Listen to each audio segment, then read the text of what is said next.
기준금리 인하를 서두를 필요가 없다는 미 연방준비제도 구성원들의 발언이 이어지면서 18일 미 국채금리가 상승했습니다. 이날 전자거래 플랫폼 트레이드웹에 따르면 통화정책에 민감한 2년 만기 미 국채 수익률은 이날 미 증시 마감 무렵 4.99%로 전날 같은 시간 대비 6bp로 오르며 5%선을 위협했습니다. 10년 만기 미 국채 수익률도 같은 시간 4.64%로 전날 뉴욕 증시 마감 무렵 대비 6bp 상승했습니다. 연방공개시장위원회에서 투표권을 보유한 연준 인사들의 매파 성향 발언이 이어지며 채권 금리를 밀어올렸습니다.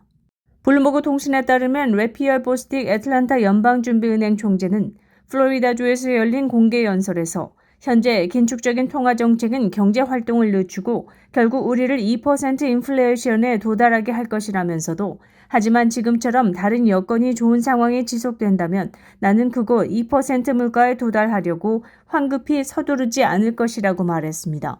그러면서 우리는 올해 연말 무렵까지 기준금리를 내릴 수 있는 위치에 있지 않다고 말했습니다. 보스틱 총재는 앞서 올해 4분기 금리 인하를 시작하는 게 적절하다는 입장을 밝혀왔습니다. 월가에서는 미 국채금리가 10년물 기준 5%를 넘어설 가능성에 대비해야 한다는 목소리가 나오고 있습니다. 자산운용사 뱅가드의 알레스 쿠투니 글로벌 채권 수석은 우리는 현재 위험구역에 있다며 만약 10년물 금리가 4.75% 수준을 넘어 조금만 위로 움직이더라도 채권 손절매를 초래하며 금리를 2007년 이후 최고 수준으로 밀어올릴 것이라고 말했습니다. 미국의 주택담보대출금리가 올해 들어 처음으로 다시 7%대로 뛰어올랐습니다. 대출금리가 반등하면서 미국의 주택거래가 3월 들어 전월 대비 감소한 것으로 나타났습니다. 미국 국채담보대출업체 프레디맥은 18일 미 30년 고정금리 주택담보대출의 평균금리가 7.1%로 한 주 전보다 0.22%포인트 상승했다고 밝혔습니다. 미 주택담보대출 평균금리가 7%대로 올라선 것은 지난해 12월 초 이후 약 4개월여 만입니다. 주택대출금리는 작년 11월 들어 하락 흐름을 보이다가 올해 2월 들어 다시 반등세를 나타내고 있습니다. 올해 들어 물가지표가 예상 밖으로 높은 수준을 나타내고 미 연방준비제도가 기존 예상과 달리 금리 인하 시기를 늦출 수 있다는 전망이 커지면서 시장 금리와 함께 대출금리를 밀어올리고 있습니다. 제롬 파월 연준 의장의 매파 성향 발언으로 최근 미 국채 수익률이 상승 흐름을 지속한 점을 고려하면 주택대출금리도 이에 연동해 추가 상승세를 지속할 가능성이 큽니다. 집값 고공행진이 이어지는 가운데 대출금리 상승은 주택거래에 직격탄을 날렸습니다.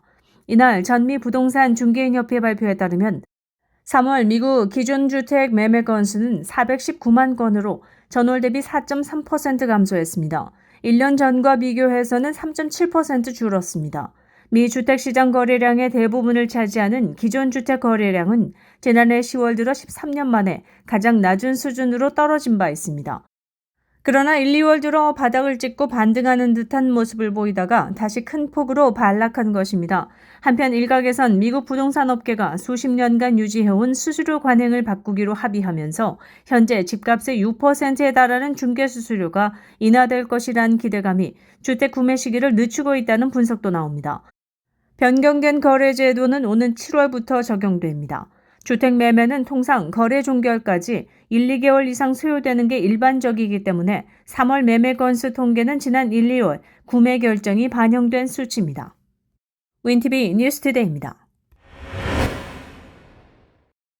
알래스카 항공은 17일 오전 연방항공청 FAA에 미 전역의 자사 항공기에 대해 이륙 중단을 요청했고 FAA는 이를 승인했습니다.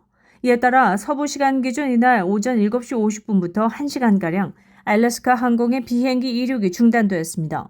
항공사 측은 항공기의 무게와 균형을 계산하는 시스템을 업그레이드하는 동안 문제가 발생해 FAA에 이륙 중단을 요청했다며 복구 후 정상 운행을 재개했다고 설명했습니다.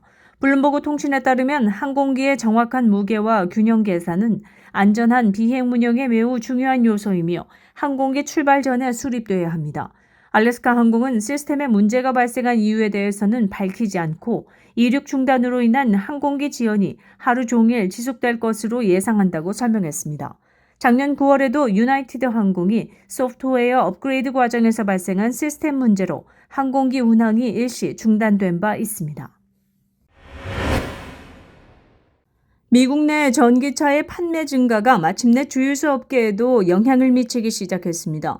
미 최대 주유소 운영기업 쉘은 올해 500개, 내년 500개 등 2년에 걸쳐 미 전국 주유소 1000개를 매각 또는 폐쇄할 계획이라고 밝혔습니다. 영업 실적이 저조한 일부 주유소를 제외하고 대다수 폐쇄되는 주유소는 전기차 충전소로 전환될 전망입니다. 쉘은 미 전국에 12,265개로 가장 많은 주유소를 운영 중인데 이어 엑슨모빌은 11,892개로 두 번째로 많습니다.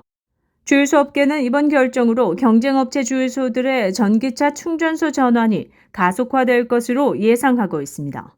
윈티비 뉴스투데이입니다. 범죄에 사용된 총기를 추적하기 위해 최신 기술을 사용하는 새로운 연방기구가 개소됐습니다. 새로 만들어진 범죄 총기정보센터는 여러 기관의 수사관, 검사 및 분석가들이 모여 범죄 현장을 조사하도록 했습니다. 이 조직의 관리자는 이 기구를 통해 사건의 핵심을 더 빨리 파악하고 확보한 정보를 더 빠르게 처리할 수 있게 됐다고 말했습니다. 레리 스넬링 경찰서장도 시카고는 총기 범죄에 대한 대책이 필요하고 총기정보센터가 큰 도움이 될 것이라고 전했습니다.